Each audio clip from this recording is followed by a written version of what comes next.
This is a Merrick Studios podcast. This week on Unglossy. She's like, you do not stick your tongue in somebody else's mouth.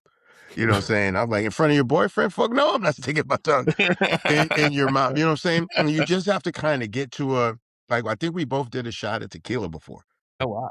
To calm down. How about we take a shot right quick? We'll go on the side. We'll take a shot and just kind of, because I was super fucking nervous. This was my first film set. I'm Bun B. I'm a host and a co-owner at Merrick Studios. And we just took things to the next level. Merrick Studios Plus is live. So tap in at wearemerrickstudios.com, get 65% off, and don't just listen, be a part of the show. From the top. Go ahead. I'm Tom Frank. I'm Jeffrey Sledge. And I'm Bun B. Welcome to Unglossy. Real stories, unfiltered dialogue, and the voices moving culture beyond the gloss of hype and headlines. So buckle up, Unglossy starts now. All right, fellas, I'm feeling a lot of energy today. A lot of energy. I'm going to tell you why. We got a great guest on. And number two, we have our first ever live studio audience. That's right. We're live today, right? We are live. We have a live audience. And do you guys know why that is? Merrick Plus. Merrick Studios Plus went live this week. We have Amazing. subscribers across all our shows. They have the ability to watch all of the live recordings, get early episode access, read our insider show feed, access a network chat, merch, maybe get a shirt like this, like everybody wants. Pretty exciting stuff. Yep. Eat your heart out, Patreon. And I think we need to celebrate the launch in a special way here. So here's what I'm saying. Anyone listening to this episode or this clip, all you got to do is put a comment below and put in that comment plus. And I'm going to personally DM you and give you free access for 3 months. Ooh. Not bad. I'm about to put plus. I'm about to. I was just about to Yeah, say, you're gonna hold do it on, let right me now? figure this out. Let me Type it in the chat right here. Let me Exactly. figure this out. Let me get in the chat. Exactly. Mark, we're going to get you access. Don't worry. We're going to get you access. Thank God. But we're going to introduce our guest today because we got a good one today, folks. A new member of the Merrick Studios team. He's a storyteller who refuses to just stay in one lane. You've seen him in screen and major television hits like 911 Lone Star and Lucifer, but acting is just one chapter of his story. He's a writer. He's a producer. He's been building projects from the grounds up, shaping narratives instead of waiting for them. From early creative instincts to navigating the realities of the entertainment industry, he carved out a path that blends performance with authorship. Now, he's stepping into a new chapter, not just creating stories, but helping others understand how they actually get made. We're joined by Mark Elias, and we're talking about journey from childhood imagination, which, by the way, Bun, he was born in Houston. We'll get to that. To the craft of acting, to writing and producing, to his latest project, We Could Be Heroes. And now, the launch of his new show on this very Merrick Studios network called Working Title, From Paper to Screen with Mark Elias. Mark, welcome to Unglossy. That Thank you, introduction was, yeah. Thank you, guys. So you got a lot going on right now. We're acting, we're writing, we're producing, and now we're hosting a podcast. Working Title, From Paper to Screen. It's amazing, but it all kind of feels like at this point, I'm like, it all kind of flows together in a way that's feels pretty seamless. So I don't know if that's just the marriage of like a creative brain with a business mindset or what, but like, it's all really exciting, man. Like there's like a flowetry. I don't know if I just made that word up. There's like a flowetry in between all these things that I have going on that I really, the energy is crazy. Like, it's just crazy. It's great. How you Besides, managing that energy? Floetry was an R&B group, Mark, from Philly. So I should have That's where known it that. seeped in. Yeah. Are they Maybe both from Philly, Jeff? No, well, one from Philly. No, actually, yeah. One. Wait, no, I'm lying. Both they from the UK, but they got their start in Philly. You're right, Bun. They're from the UK, but they got their start in Philly. All right. So you're on point, Mark. All right, so we're going to get into the podcast a little bit later because it does seem like the podcast is a little bit of an evolution of, as you said, everything that you're building and everything's kind of coming together. But we got to start from the beginning a little bit. So you were born in Houston, right? I did have that right. Yes. I was born in Houston. When I was 3, we moved to Philly. So I grew up in Philly, but like I still root for the Houston teams. There's 2 sports teams there, 3, but 3 sports teams there. Now you're talking to the mayor of Houston right now, so don't mess this up. I'm just not a baseball fan, but like I follow the soccer team, I follow the basketball team, and obviously now the football team. But yeah, I mean, I always kept those roots with me, but I grew up in Philly, so I can't ever go against Philly teams. Like I have to. It's just part of growing up there. You got to be Eagles, do or die, Flyers, Sixers, Union. Yeah. So you're one of those Philadelphia crazies. Yeah, I mean, I don't go overboard. Like, I'm not trying to get in a fight in the stands or anything, but like, let's just say, like, I have that genetic ability to have an incredible trash talk game when it comes to sports. Wow. Like, you get that from Houston.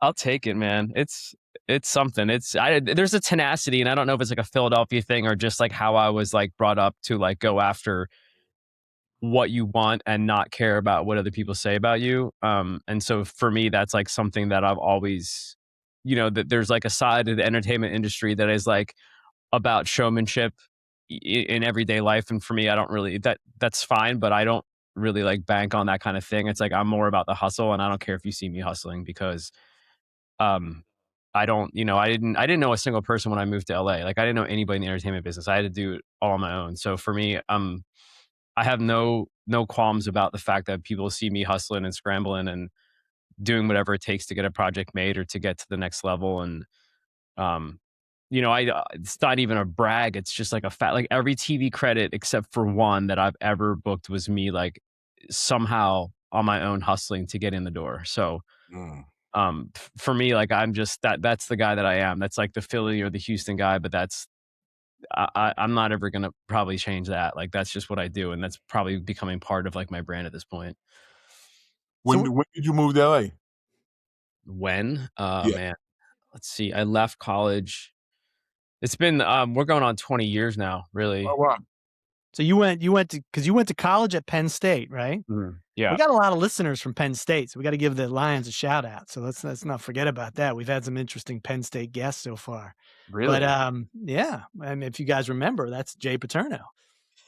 Absolutely. Yeah. Absolutely.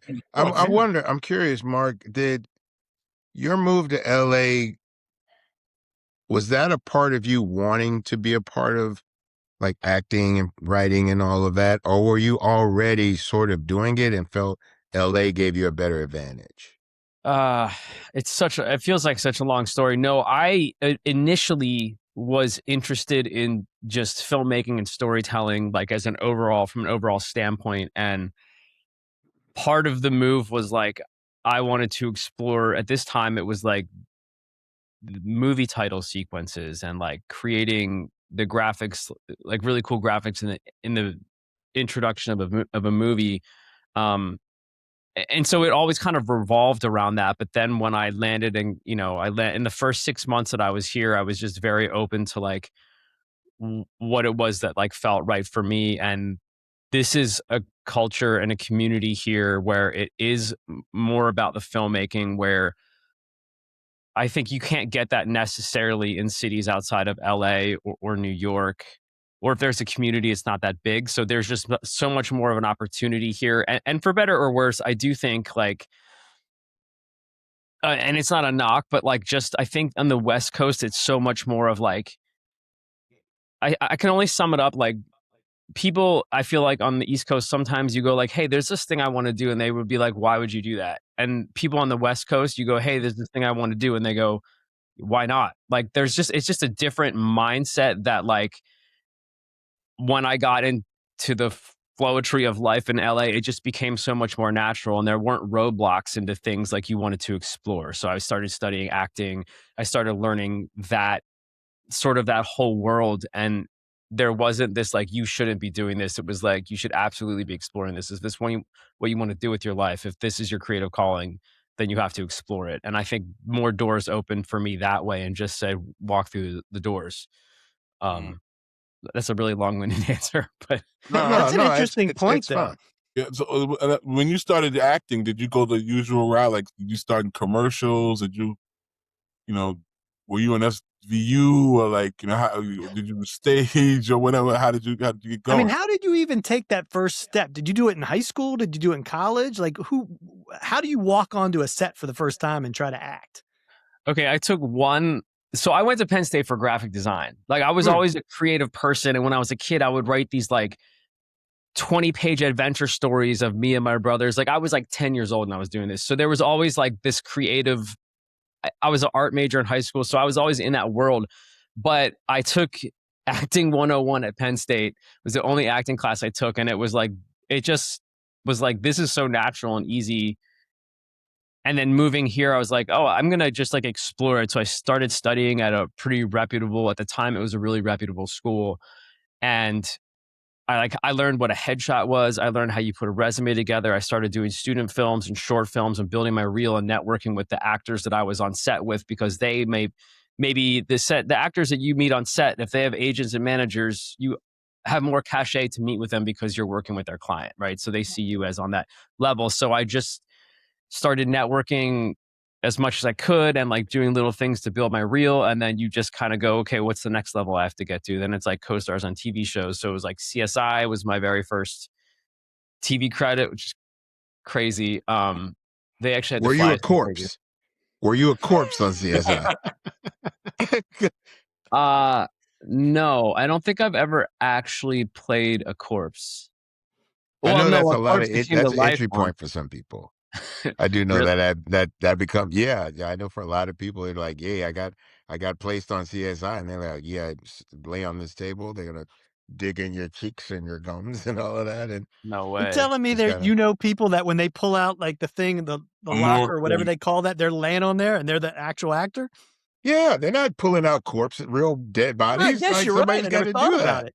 I never thought about it. Maybe I should try that.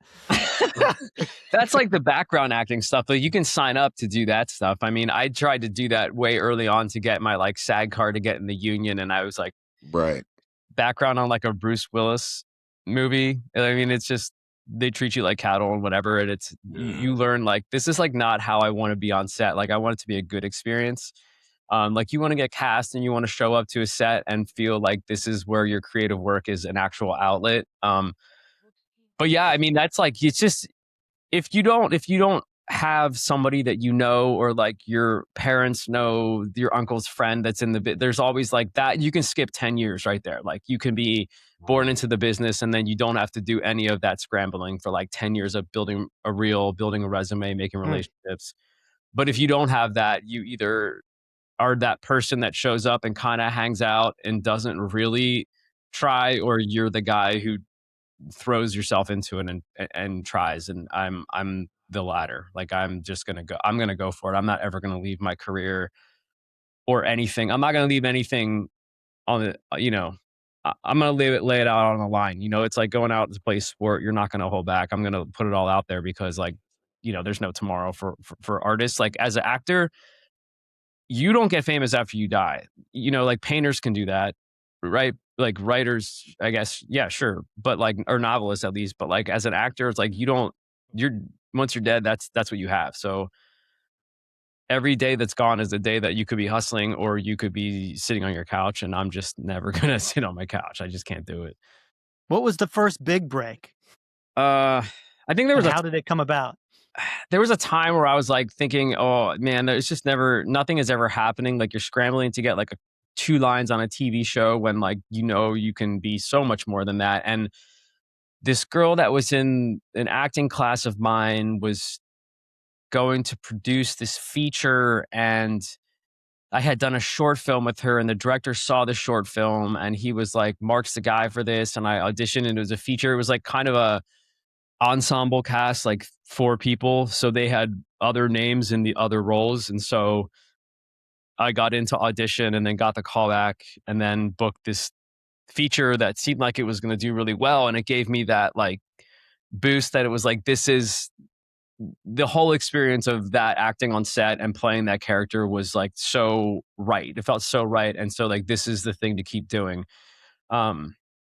It never ended up going theatrical. It went to like streaming and all that stuff. And it was like a fun horror comedy movie with some good people in it. But that was kind of the first thing that was like, okay, this is, now I can have this one thing to rest on. And then you go back into the cycle of having to prove yourself over and over again. All right, so Mark, you got to tell it. You got to have some crazy stories, though. You've been on set with Rob Lowe. You've been there with Liv Tyler. Like, there's got to be some fun, crazy, weird. Give us some good stuff.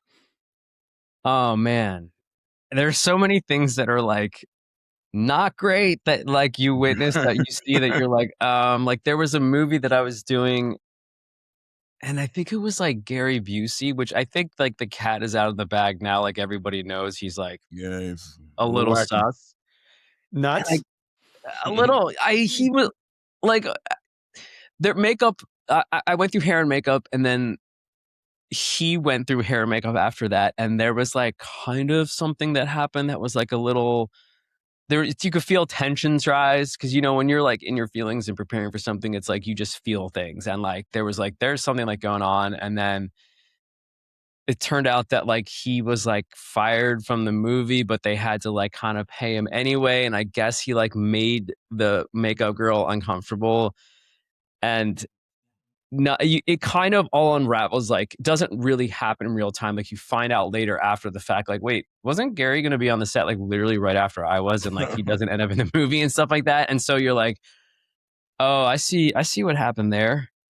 There's things like that happen, and you just go like, wow.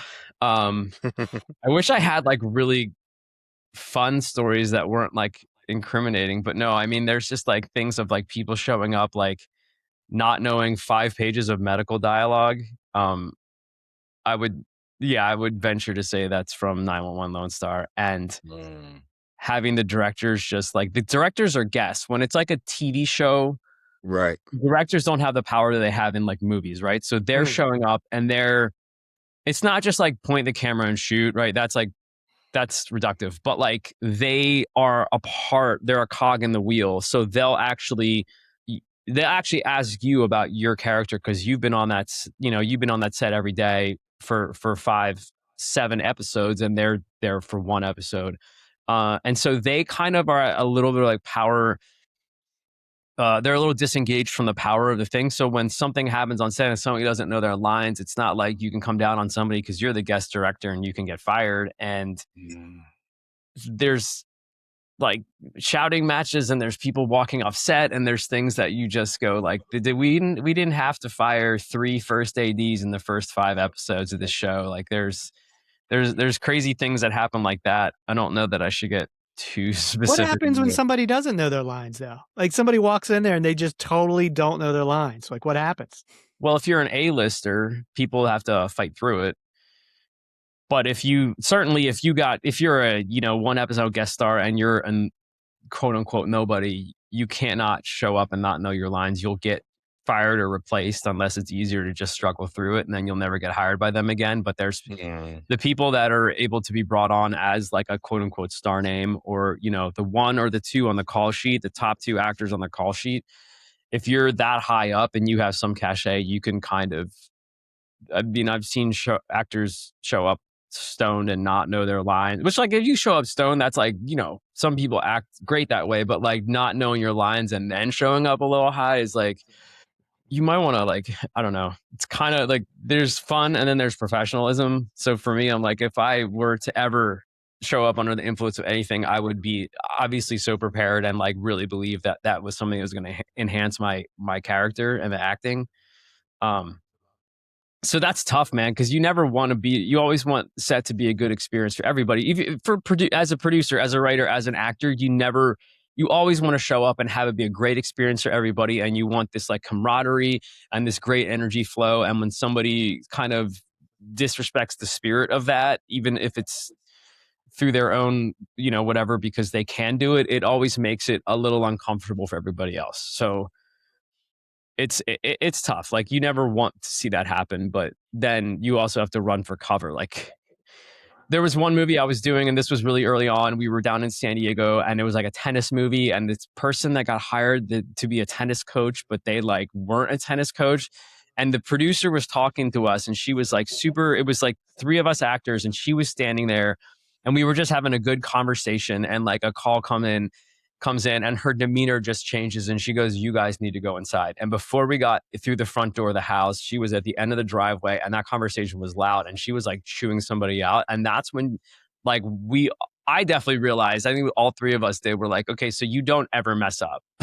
You don't ever show up and be not prepared, because that chewing out that producer just did, the way she flipped that switch, like you don't want that. You don't want that to come down on you. So there's like, you kind of see things peripherally and realize like, okay, so there's like things you can and can't get away with. And then there's just like, if you're going to take it seriously, if you're showing up at LA and you want to be an actor, 98% of the people want to be a celebrity, 2% want to be artists, I really think. If you're showing up and you want to be an artist, you actually want to have a career and you really care about it, you're not going to show up and be a distraction or be a problem. It's kind of just like, you know, there's a seriousness, professionalism level that you should really stick to. But yeah, some people can get away with it. I don't know why, you know. And there's certainly a parallel here to music. I mean, Bun, you've been on, I'm sure, numerous sets in terms of, you know, shooting different things and that kind of thing. What's your experience been with actors or with directors or that kind of thing? It's almost the same thing. I don't really see much. The difference is that in the music industry, the artist can be more popular than the director. True. Right? And so the artist can make changes. I'll tell you an example. We did Woodwill. We shot a video for the song that we had called Woodwill, and we're in the middle of shooting it. And we worked with the director before, and he shot Take It Off, and that's why we were like, he shot a video for us that was off of the movie The Corruptor, with Mark Wahlberg and Chow Yun-fat. So we had one of the lead singles from the movie, and shot the video with the director, super professional, came out great. Hired him for a video for a song that we did on a compilation album from another record company we weren't on, called Rap A Lot Records. And so we're getting ready to shoot a scene, like a solo scene for my partner. He's passed away since then. And so he's talking with the director, and the director's like, "Okay, man, what do you think?" And he's like, "Well, I think I want that girl, and that girl in the shot." He's like, "Well, no, you can't have her. I'm trying to hit that." Right? That's what the director. That's what he tells Chad. Wow. That's what your director said? That's what my director told my partner. And my partner said, "The fuck are you talking about, man? You ain't supposed to be worried. You supposed to be See, Bun B, this is the type of shit I'm talking about. We paying this man to do this, and he trying to fuck. You can stay here if you want, Bun B. I'm out of here." You know what I'm saying? I remember hearing this story. Yeah. And then we got to try to figure out how to finish this video with, do we have enough for this, or do we need to bring another guy in? You know what I'm saying? So the director didn't have the power that he thought he had in terms of my story, right? The director, and he was a well-known director. He had done tons of things, but at that point, I think, because the first video we did with him, it was for a movie soundtrack. Right? So it was a different type of music video being done. I had to learn Spanish. I mean, I'm not sure. I had to learn Japanese, I think, for some of the scenes in it, because it's a movie that's in this whole world of human trafficking, underground human trafficking. Well, not Japanese, Chinese, underground human trafficking of Chinese people in San Francisco. And so this is a very professional set. So that's why we hired him again. We thought this guy was a very reputable guy. And this guy thought it was cool enough to say, "No, you can't have this girl in your scene because I'm trying to fuck her later." Mark, you ever had to learn Chinese for a film? I remember that. I wasn't at that video shoot. I was at the one in Frisco, which, again, like Bun said, was a great set. So yeah, everyone doesn't have the level of leverage they think going into these scenarios, you know? And Yeah. I can only imagine that I can imagine that there's scenarios in Hollywood where, you know, Brad Pitt's more important than whoever the camera guy is. And like Matt Damon always has the ability, like if he doesn't like his script because he's written a movie and he's won an Oscar for writing, like, hey man, write your own dialogue, right? Or Carrie Fisher, you know, everyone, rest in peace, Carrie Fisher. She was a script doctor, right? They would bring her in to write monologues for women, different things and whatever. And like Tom Cruise, his writer can overwrite any piece of paper they give him, right? Like Tom would never say this, right? Kind of a thing. So I can only imagine trying to rise in an industry where you're trying to find your place and then you realize, well, really all I need to do is just do what the fuck they called me here to do is the best thing that I could do. Because otherwise, if it's between me and this guy, that guy's going to win every time. Yeah. So how do you break through, really? Like, is it just perseverance? Is it consistency? Is it just being at the right place at the right time? Is it networking? Like, what would you say is the ultimate, or is it just a little bit of luck? Or are you asking me? Oh, I'm sorry. He's talking to you, Mark. I apologize. Yeah. Oh, I was ready to hear the music industry answer to that. It's okay. There's a saying that is completely, and it's not just an entertainment industry thing. I think it's a real thing. It's just like luck is where preparation and wow, I'm really gonna mess this up, aren't I? Luck is where success is where luck and preparation meet, or something like that, right? Yes. So that's exactly what it is. You can be in the right place at the right moment, but like if you haven't been working on your craft, if you haven't been doing XYZ, you're probably not gonna get the role. Like there's like one place that I started studying that talks about the tone of the TV shows. If it's an Aaron Sorkin, which sort of a Aaron Sorkin is very like you're thinking on the other characters' lines. There's not air between the dialogue. Aaron Sorkin, then you have the disciples of Sorkin, the Sorkin tree, which is also like Shonda Rhimes, and then she got like what 10 shows now. So Shonda Land is her own thing, and all of those writers learn from her. So there's a whole sort of you have to know the tone of the show. Like if you're going in for like a guest star thing on a show where there's it's that type of like mostly rapid fire dialogue, the people that get the dramatic beats are the series regulars. Or like when I was on 911 Lone Star, it's like you're kind of like the hero of the scene. So somebody's going to come in and they're going to make like a comment about having a female boss, and you're the one that gets to be like, you're one of the heroes that people watches on TV. So you're the one that gets to say like, no, this is wrong. And then you have to have that moment of like, standing up for your coworkers. And it's like what I tell some of these younger actors that I'm meeting. It's like, you always have to master what is being asked of you, right? So you don't ever go out of your lane. Like network TV is largely like color within the lines. It's like they don't want you to come up with all these. It's like this. We gotta go to commercial break. So if you're working on a scene from a certain movie, is it like this is a scene where they fall in love? Like what's being asked of you in this type of movie is that you need to really fall in love with that person. Is it that whatever it is, or if it's like a half-hour comedy, it's like you need to be the comedic. Maybe you need to be the comedic relief of the scene. Maybe you need to be the straight man and let the series regulars be the comedic relief. Whatever that is, you need to master whatever is being asked of you, so you don't go out of your lane, you don't step on anybody's toes, and no series regular goes, hey, that guy needs to be fired because they're taking my jokes away from me. It's that. So to me, I'm like, that's like a straight line thing where it's like you have to know exactly what it is from point A to point B that you're doing. You need to be prepared.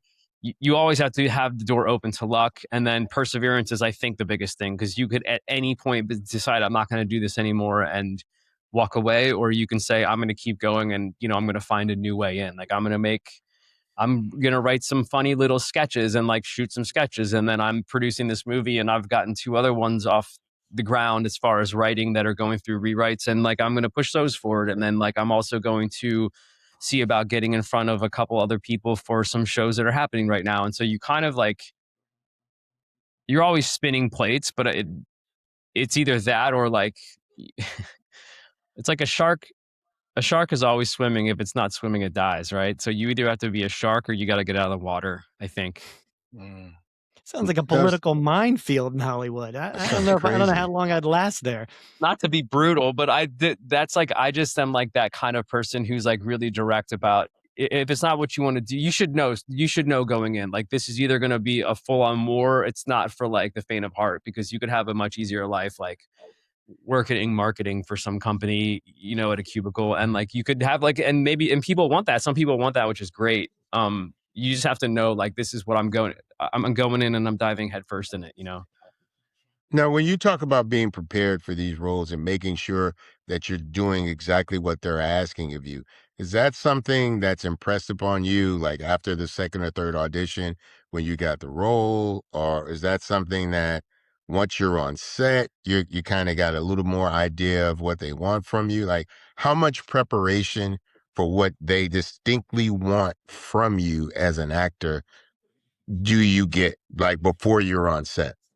I think, I mean, this is something it came to me like, not that, like, maybe a couple years ago. So this is something that just was cumulative over time, but I learned, like, it's not just about, like, there's like this pie in the sky idea that you need to be a great actor and somebody will discover you, which is like amazing. But also there's like acting for stage and for like films is much different than like for TV, where if you're taking a huge dramatic pause, like they might not even in the audition, they might not even know, but they're just like, that wasn't really it. And you really want to give them zero reasons to say no. So I'm aware of the tone of the show. I'm aware that like I can have like this moment here, and then if you know what the role of the character is in the show, which is a talent in and of itself, is analyzing Right. script, and then you know the tone of the show as far as it's kind of a dry comedy, so going too big and doing multicam type stuff isn't going to work for this. Then in that way, to me, I'm like, you have it's kind of like bowling. Like now you know where not to go out on the two, in the lanes. And then you can really be creative in what it is when you're, when you're rolling down the aisle. To me, that's helpful because you can come up with creativity within the world that they've already created. But it's something that just kind of came to me over time as I was like realizing, like, you can't get away with X type of acting in this type of a thing. They're not looking for that in this show. And it's not really a place where actors get to just shine, right? Like you think, oh, I'm on this show. I'm going to be in the scene with so-and-so. This is my time to really show people how good I am at whatever. And then you're like, yeah, no, that's not what we hired you for. Like, right. You're supposed to, like, you don't play off him. He plays off you. You know what I'm saying? Yeah, kind of if you're going to be a cop on a TV show, like you're probably taking notes. You're probably, I mean, it depends on the show, but like the really good ones, like The Wire, it's like they're like, it's the 18th hour. They really just want to go home. Nobody's showing up on set to be that character and thinking like, man, I could really squeeze in like a Hamlet monologue here. Like nobody, like they'd be like, what are you doing, dude? Like, which is why I say like it is hard sometimes because you might be so excited in a small role, but it really is like just master what is being asked of you. If you're that cop for 3 lines, like you're probably seen this 100 times. You probably really want to go home. You probably got a notepad that you might write some stuff down, or you know what I mean? Like it's like you just have to create in that world. Don't get ahead of your skis, I guess is the thing that they say. And we'll be right back. Welcome to Merrick Studios, where stories take the mic and culture comes alive.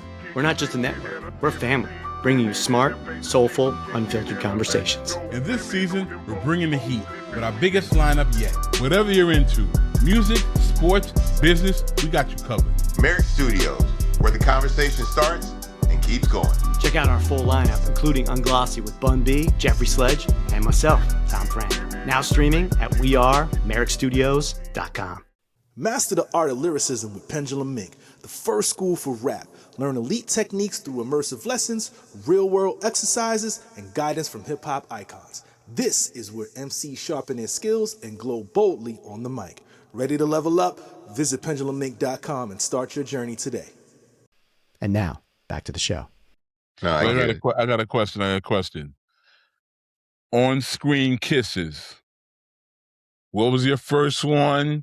Were you nervous? Like, cause you always hear these stories about, I didn't really like the person, or it was weird and awkward because there's 10 people standing around, 400 people standing around. And I'm always like, yo, if I had a chance to do on-screen kiss with Halle Berry, I don't see nobody but Halle Berry, but that's me. And I'm not an actor, so I'm talking shit. But I want to hear your experience. Oh my God.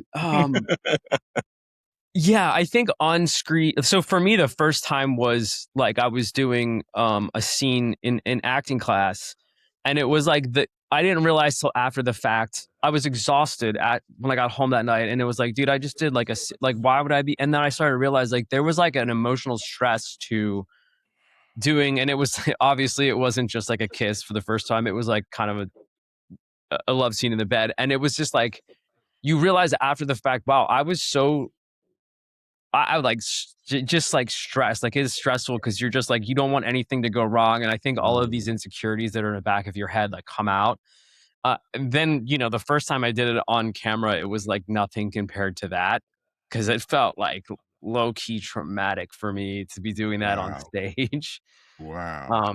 But there's also I'm saying like all these bad things. There's great things too that happen out of nowhere where you can be joking around on set. Like on the LA 911, I was arrested, I think for running away from my bride at the wedding. And Angela Bassett arrests me. And they were like, oh yeah, we just want you to be more surprised when your like bride shows up and she chased you down. And they're like, we want more surprise. And I was like, yeah, sure. And then like Angela Bassett's like joking with me and she's got my hands behind my back. And like in the shoot, she pinches my butt to like get me to be like shocked and surprised. And like it just made it so it was obviously it worked, but also it was funny. And there is like that element of like there's like that element of like there was like a spark there in that moment that you would never have thought that would have happened. That was, and then obviously like Angela Bassett just pinched my butt. Like that's like the story. Jeffrey's getting all excited over there. I gotta watch that episode. Tell everybody about it. You almost gotta rewatch that now and look for that moment. Yeah, I went through that. I actually was in a movie called Video Girl. And the star of it was Megan Good. And it was about the life of a video girl going from set to set and trying to be a real actress, but they're just wanting to kind of show her body, whatever. And I played her sister's boyfriend, who was her real sister, Lamaya Good. And so there was a scene where like I was a drug dealer in the movie and we're in the trap house and all of this stuff. And they wanted me to kiss her. And I was like, can I talk to her for a minute? Whatever. Because I've never done this before. And I was like, how does this work? She says, the emotion is your eyes. The physical motion is your mouth, but do not put your tongue past your teeth. Like that was the main thing. That was her instruction to you. She was dating a jet at the time. She was dating a football player. And that dude's on set. Right? So I'm trying to keep my hands in a certain place.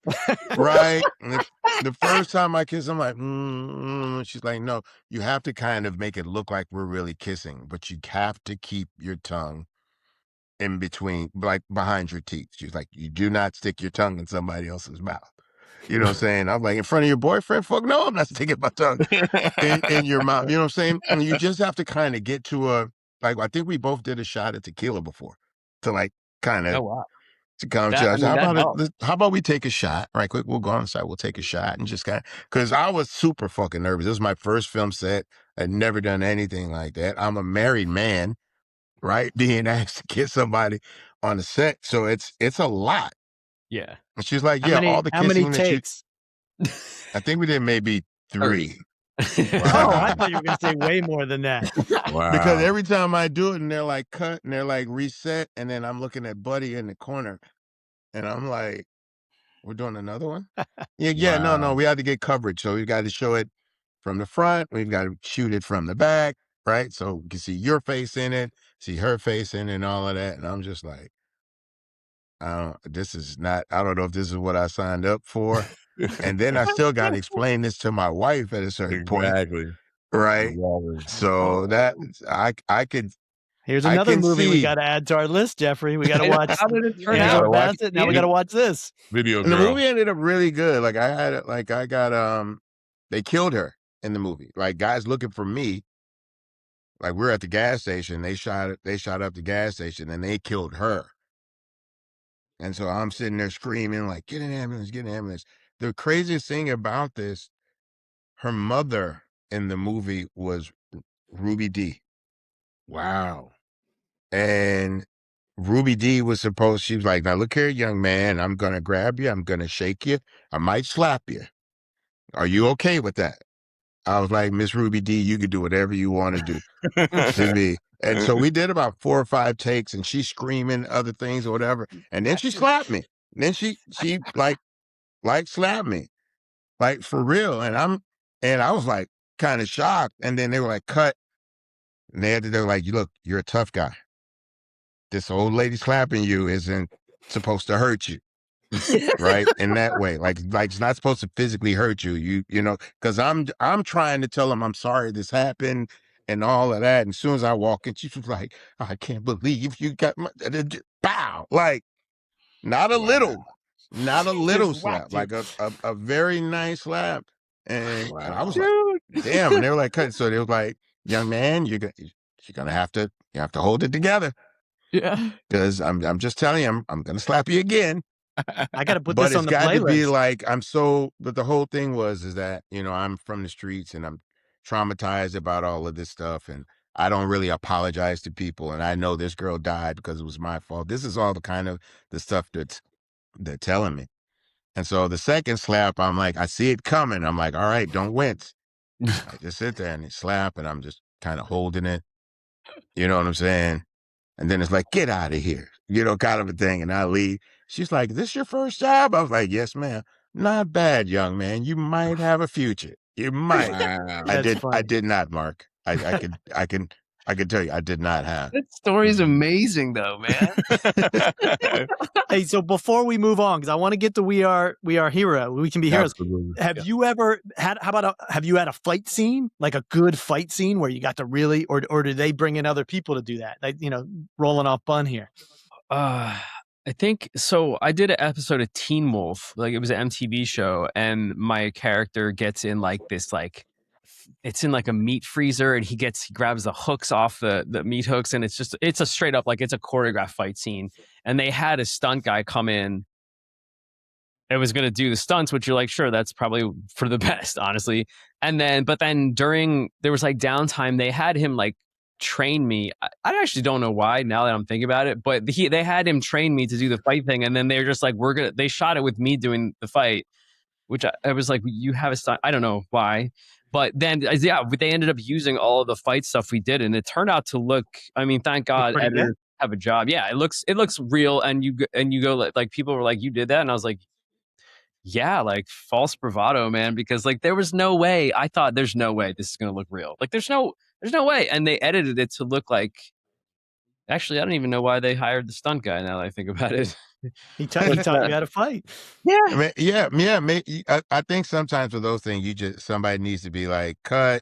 Like, hey, look, I do this for a living. You didn't throw that punch right. That's not like you don't fight. Yeah, I guess you don't fight on film like you would fight in real life. Like some of these things are a little, unless you're doing kung fu or some crazy shit, right? But a lot of it's about the look, the distance, and how you're throwing it and all of that. I'd be afraid to hit somebody for real, personally. I mean, it has to be like rehearsed and choreographed. And if somebody doesn't do that, you're like, this is a rookie set, because like there's no way the last thing you want to do is hit your scene partner like for real. Mm-hmm. That becomes a problem. So there's like you have to learn the things of like, you know, although Bun's getting slapped right and left on his set. Sorry, dude. Except for your experience, it should not happen. Like it shouldn't. I mean, at least she told you first, though, right? That's yeah. No, I was aware, and I'm like, well, this is an old lady. That'd be fine. And she had a little more power behind that hand than I thought she did. Expected, right? You got and I didn't know when. That was the thing. I knew I was gonna get slapped, but I didn't know when. So it was just I love that story. I got to see this. I can't believe you. And then all of a sudden, pow! Whoa, shit! She really slapped me. I'm thinking it's going to be like a fake. No, she was like, She And holds off. I know that happens every now and then where guys will be like, no, punch me. Like, go for it. You know what I'm saying? But that's a choice that like a Russell Crowe or somebody, right? And they'll be like, no, go ahead. Give me a punch. I want to take it, you know? 'Cause I know for a fact for Creed, right? Yeah. Like for Creed, they had to get Michael B. Jordan, like, hey, look, we're gonna shoot this scene, and and I think it was Sylvester Stallone that was like, at some point in a boxing movie, like you're gonna get rocked. Gonna get Right? hit. Yeah, he did say that. Yeah, Like you're gonna get rocked. And so Michael B. Jordan was like, I'll take one. And they hit him, he went straight down. Like in the movie, he took the hit and went straight down. And they were like, cut. And he was like, God damn, that was a real punch. Because he's fighting a real And he boxer. really did go right down. Yeah, he's fighting a real boxer. Yeah, and literally boxer, it was the whole thing. Sylvester Stallone was like, if you're gonna do these movies at some point, you gotta take a punch. Like you just gotta take one, because some of these things you can't fake. You know? And now you they've got gotta get. he did it 3 times at least, right? Because there's He did. He took a couple of punches. Yeah. Yeah. So let's transition over to the movie We Could Be Heroes. So similar to Sylvester Stallone, you decided, I'm going to write my own film. I'm going to produce this film. I'm going to be the star of the film potentially. Tell us about that experience and what that whole thing is about. Yeah, I mean, for me, I'm always like interested in, if I'm going to write something and produce it, I know it's a long road. And so for me, it's always like, what is something that I really want to see? And that I wake up the next day and I go, yeah, I've got to write that idea, and it sticks with me. And it's always about like, it always like hinges on some kernel of like a small story and unique relationships. And in this case, it's this young gamer girl whose gaming console is mysteriously stolen.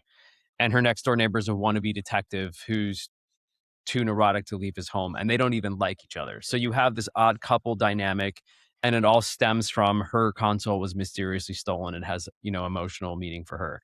And so that's what it grew out of. And you could tell any movie, I think, hinging on that. This is a crime comedy that kind of follows their story as they realize they're in way over their head. And it just was one of those things where I was like, this is so unique and I really want to see it. And so you kind of follow it through. And when it sticks with you day after day, you have to write it. And then you develop it from there. And, you always have to have a litmus test in the back of my head is like, is that what really would happen?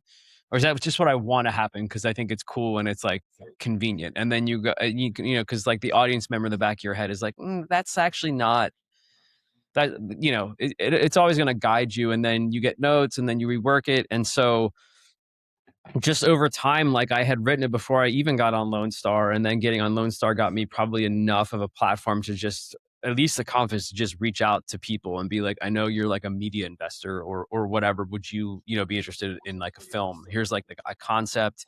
Here's the business plan. Like, we're doing it as smart as we can. Like we're keeping a lean budget. We're trying to put other actors around me that have cachet and value on the markets. And like you do it, I do it in a responsible and kind of business way, just because I think that's, to me, I'm like, there's like a longer game of like wanting to do multiple films. So yeah, I mean, it was an idea that inspired me, and I just really fell in love with it, and it was enough that I wanted to keep going with it. And then, you find that people actually, they want to back you, and most of them, they go, I don't know anything about film, but like I back the founder. They invest in you.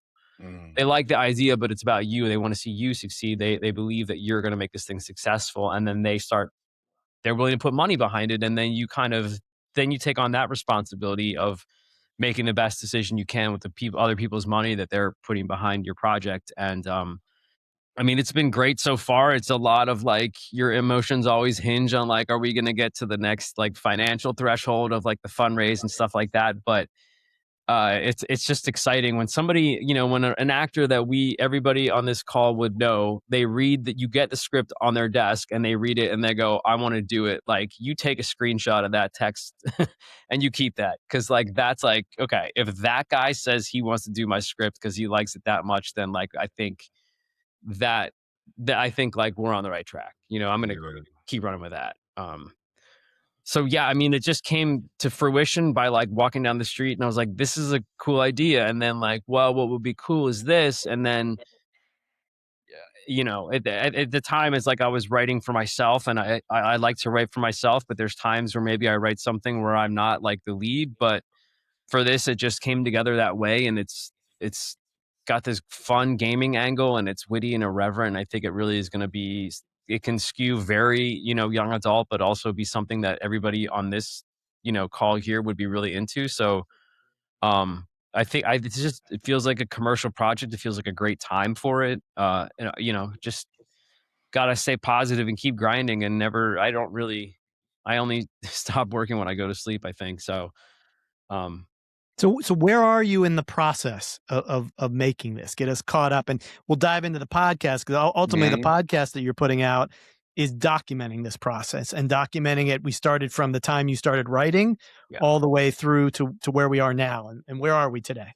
So right now we've got like a month left I'm doing a WeFunder thing, which is donation based. There's donation based crowdfunding like Kickstarter. And then WeFunder is equity based crowdfunding, but it's the same thing. Like you offer perks, but people have, you know, an investment stake in the project. So that platform is running for another actually like 28 days, I think, at this point. And we have that actor who's very interested in it, and he's you know, we're trying to raise the money partially right now for him. And then we're probably going to be shooting in end of May, beginning of June here in LA, probably I think the Long Beach area. And once we get that person and their money locked in, we're probably going to go to 2 other people that are pretty well known and see if they'd come and play for a day or two. But it's all about putting the money on camera, man. If you can get a star name or somebody that has some value on the market, you get them on camera, on screen, and that can go so long. You know, it can do so well for you in the long run to be able to secure that person. But they have to like the script. You have to have the money that at least makes them feel justified to be on set. And then, yeah, so it's you know, we're still looking for some more money, but I'm hitting the ground hard. And then it's going to be a really fast pivot to pre-production from there. Do you have a part for Bun? I mean, Bun can take a hit. We've heard that. Dude, absolutely. But it's the actor's got to be over 80. It's got to be an over 80 actor. The actor's got to be over 80, preferably a woman. Yeah, I'm in. Sign me up. What about you throwing punches? Would you be down to throw punches? Yeah, as long as the stunts man there to make sure I don't punch somebody in real life. I'm open to it, Mark. I look. First of all, let's be very, very clear here. The point of bringing you in is because we think you're about to do something very interesting. Absolutely. That people are gonna really be involved, would like to be involved in, and they get to see the process of it. Yeah. You know what I'm saying? So if putting me in your movie you think that's a selling factor, and it's a role that doesn't, you know, give me 5 pages of medical terminology, I think I'd be up for it. But I think we believe in you as an artist. You know what I'm saying? And we want to, you know, that's part of giving you a platform to show people what you're doing. And we believe there's going to be genuine interest in it. I don't know how many people really get a behind the scenes look of the evolution. Typically, and from what I've seen, the cameras come out like on the first days of shooting, right? When guys are building out sets and it's their first day. All right, guys, this is our first day. We're alive. We're actually here. But I don't think many people understand what it really takes for someone to first. You gotta have a lot of gumption to do this, right? Like you gotta have a lot of belief in yourself, and your abilities, right? And you've got to have some kind of record that people can look at and see, well, this guy's not just just some kid that wants to do something. He's actually been in the space. He understands it a little bit. I'm really curious to see like how this actually happens in real time, right? Because I would imagine we're gonna hear the yeses and the nos, right? Yeah. At some point in this thing. There's been a lot of no's. Yeah, there's been a lot of but that can't stop you. Though. Like you get the behind the scenes and then the behind the scenes stuff is always filtered for the narrative that makes a film look good. And we're not even at the behind the scenes stage because we haven't got to really got to the hardcore filming yet, but like it is definitely like this is the struggle part. This is where there isn't a studio backing. There's no rich uncle involved. It's all about like I'm just pounding the pavement trying to talk to people, sell them on the vision, sell them on me. You know, I'm really transparent. I found that most producers aren't. So I think there's like a mountain you have to climb there as far as like making people realize like there's a transparency level here. The WeFunder platform is pretty good for that because people see it's not like some made up scam thing. But there's a lot of scammers in the film business. There's a lot of like fake people that don't know what they're doing. So that's like something you have to, you know, obviously fight against. But for me, I'm just like, I do believe in this project. I believe in the vision, which is, you know, the execution of the project is a whole other matter, but putting the financing together in the right way, putting the project together in the right way with the right cast and right crew is a huge challenge that gets you to making sure that we execute this thing in the best way possible. And I'm sure there's a ton of skepticism, right? I mean, Bun, what is you? I mean, yeah, I mean, when you're talking to somebody who's trying to raise money for a film, like, have you seen that before? Is there any parallel in the music industry? Like, how does that? Because ultimately, there's a big trust factor here. You're gonna raise money and you're gonna get money from people, and what are they really getting for it? And you know, so that it's kind of an interesting thing that you're doing. Look at Jeff. I mean, Jeff and I literally lived this scenario, right? Yep. For like years. We literally lived this scenario. I had an album. We were, you know, we put it out. We got a lot of feedback. Funny story, Jeff. I don't know if you know this. I don't know if I've ever told you this. So the first phone call that we ever got was Warlock. Really? I didn't know that. Warlock Records was the first one. They offered like 10 grand. We were like, nah. The second one was the label that Mix-a-Lot was on out of Seattle. I can't remember it either. I want to say Dangerous, but I know it's not Dangerous because that was short. Yeah, I can't remember the name of that label. Wow. And so throughout the week, every label called, right? Monday, we got calls. Tuesdays, we got calls. Wednesday, Thursday, Friday, different labels. And it's going up the ladder, right? And then Saturday, no one called. Sunday, no one called. So amongst ourselves, we thought we overplayed our hand, right? Because we just kept waiting to see if certain people would call, and then all the calls stopped. And I was like, okay, we might have fucked this up. We might have overplayed our hand. So we said, whoever calls Monday, we're signing. You guys called Monday. You were the first label to call us on Monday, and we were like, we're taking a meeting. We're going. Like, we're going to New York. Wow. I didn't know that. That's why we chose Jive.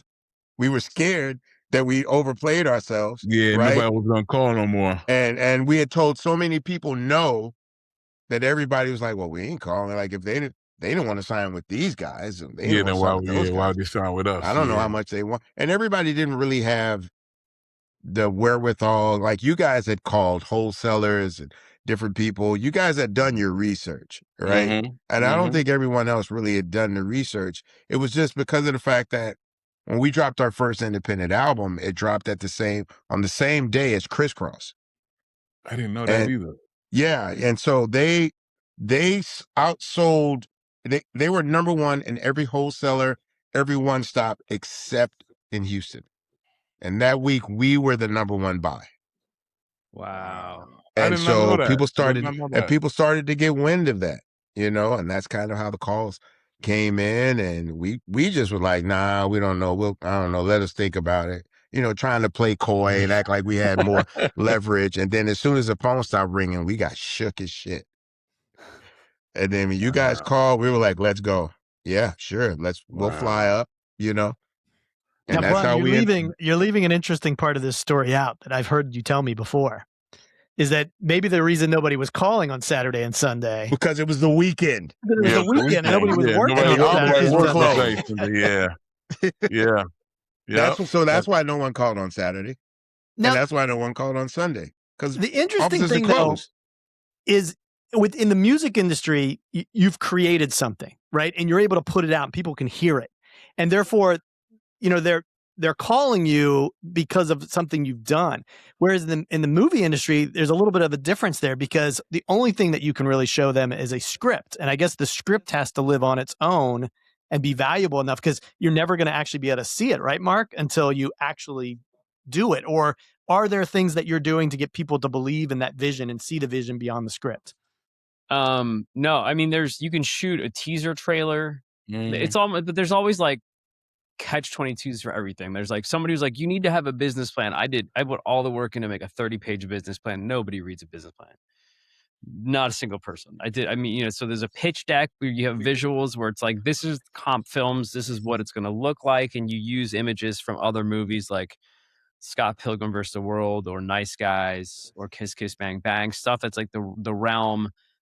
And then, it's like you could go spend 30 grand to shoot a sizzle reel. And then it's like some people are going to see that and think, well, this is what the movie's going to look like. I'm not going to, invest in that. And then, then the movie gets judged on like the reel you shoot. And so you either have to have like a past track record, which like the first 2 movies I wrote and produced, we crowdfunded them at like 50 grand. So it was, really low budgets and they don't look like that, but you can't say this movie, We Could Be Heroes, is going to look like either one of those movies because this is a different thing than those are.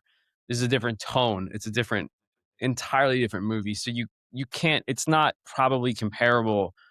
Nobody's going to read a script. Nobody reads the script. Like maybe 1 or 2 people read the script out of interest, but anybody that is like a hedge fund person or a VC person, they don't know what to look for in a script. They might know what they like, but they're not. Nobody is going to sit down and read like a 100-page script. People in our business are very lazy, so they don't read it.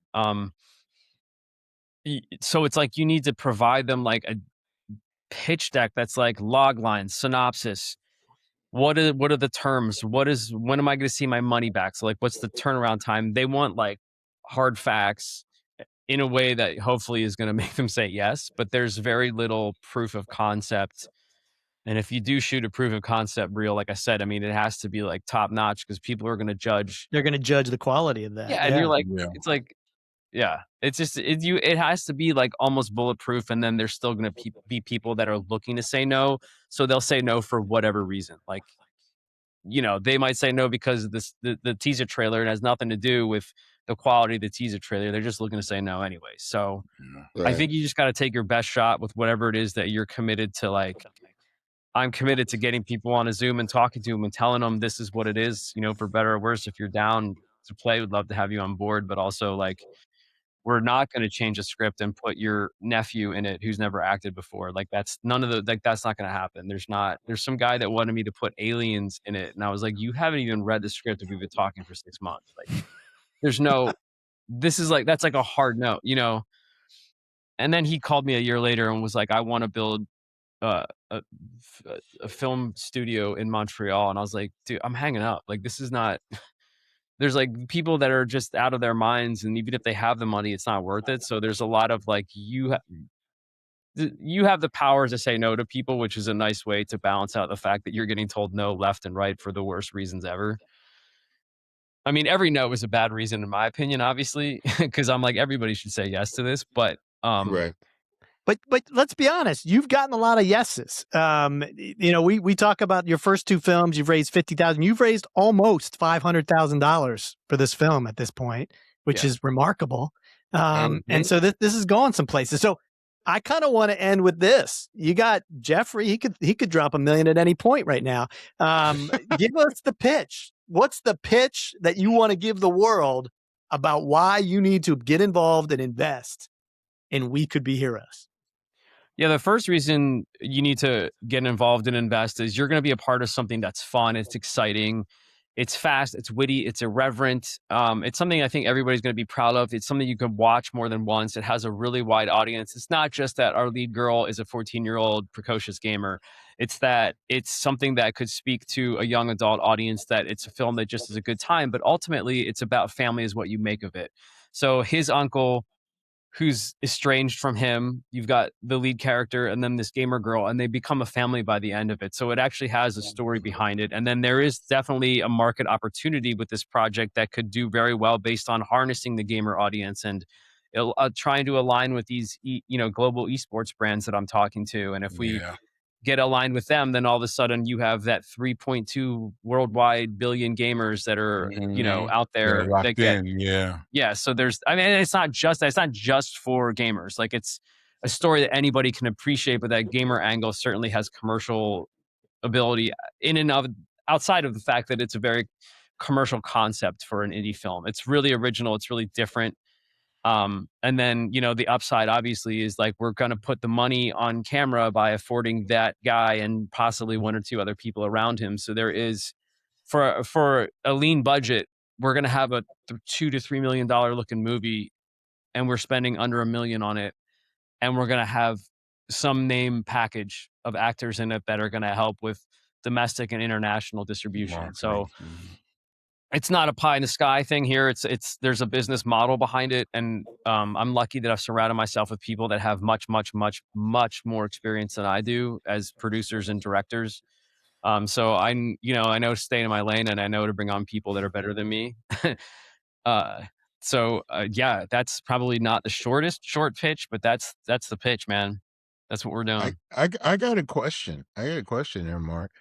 Does any of this movie take place at a gaming convention? It doesn't presently. We have built in some opportunities for that.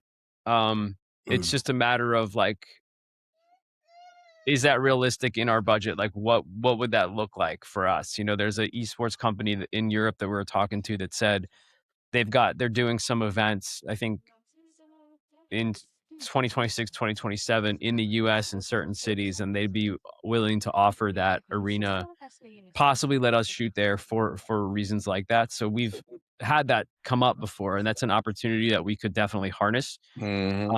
I think there's an angle there also where there's like potential for esport athlete or major streamer cameos in a way that's very Easter eggish, because it's fun and it's a irreverent film.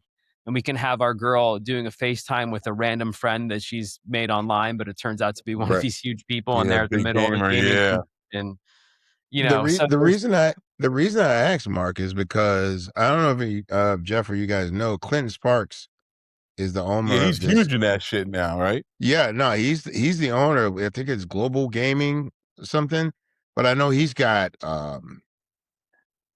T Grizzly is a part of it. Yeah. And I think T-Pain is a part of it as well. Wow. Yeah, I think T-Pain is part of it.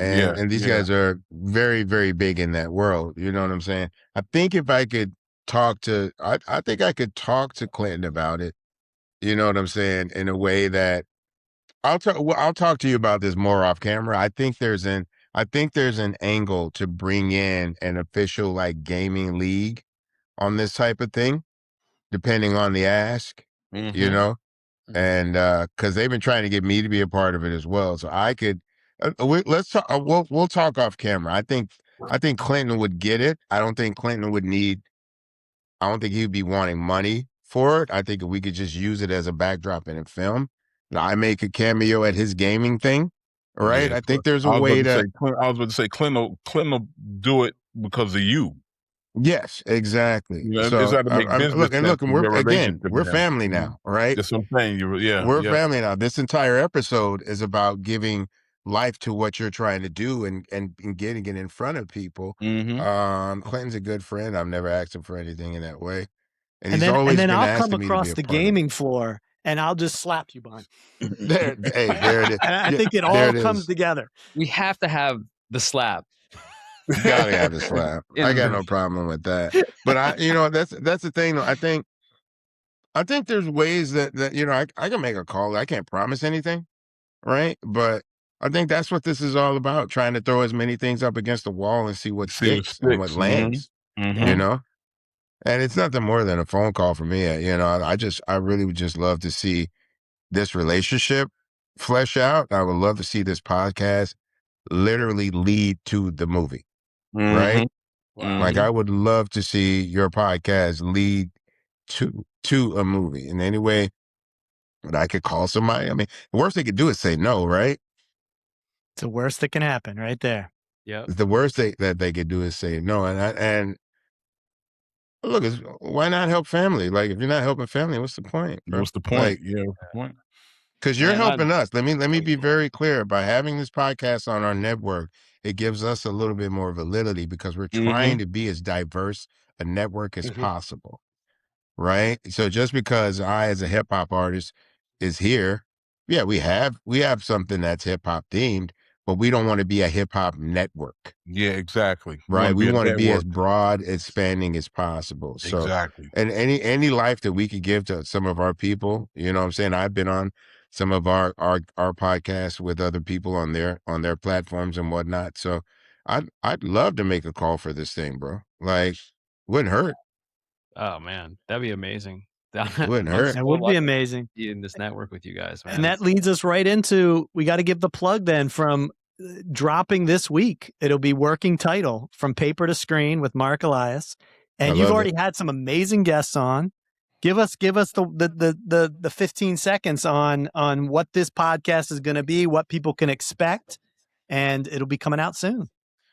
Season 1 of Working Title is literally the making of We Could Be Heroes. So I've got Burt Royal, who wrote Easy A, among other things, like a bunch of TV shows and a play that's constantly being done, was, I think, our first guest. And then Eric Wallace, who was the EP of the CW show The Flash, among other things. I randomly ran into him on the Teen Wolf set, and we had reconnected from having worked together years before that. He was the guest number 2, where we talk about script notes, and then we went through development. We got the president of WeFunder on the last one, thanks to Thomas here. So it's going to be basically a podcast that'll live in conjunction with the movie coming out. We'll have episodes when we go into pre-production. We'll probably get 1 or 2 in the can while we're on set. We can go to post-production, but season 1 is really kind of amazing. I haven't seen a podcast like it, so I'm really excited about that angle. But there's potential for season 2 and season 3 for the other 2 movies that I wrote in January.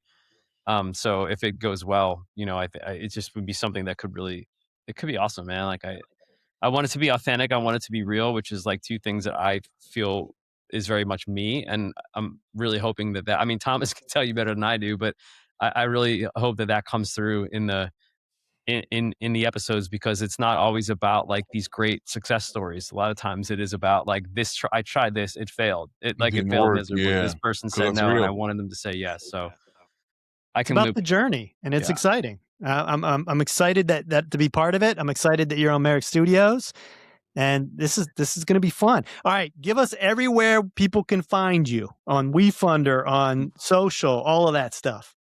WeFunder is We Could Be Heroes Film is on WeFunder. I'm at Mark Elias on Instagram, at Mark Elias on Twitter, but that's mostly me ranting about Philly sports. I do have a Facebook account. I'm all the way around. Yeah, it's basically I'm on Instagram, and then WeFunder, We Could Be Heroes is on there.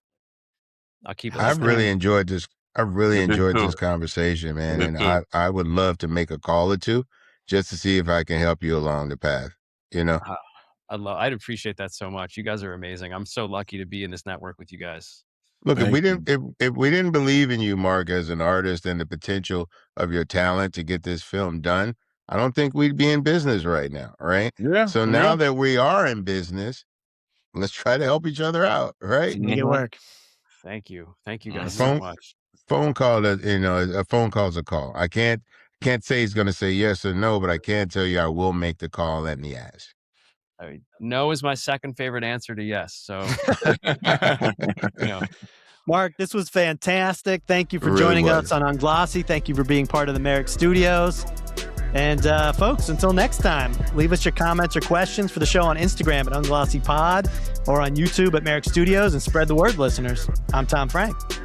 I'm Jeffrey Sledge. And I'm Bun B. All right. Unglossy is produced and distributed by Merrick Studios.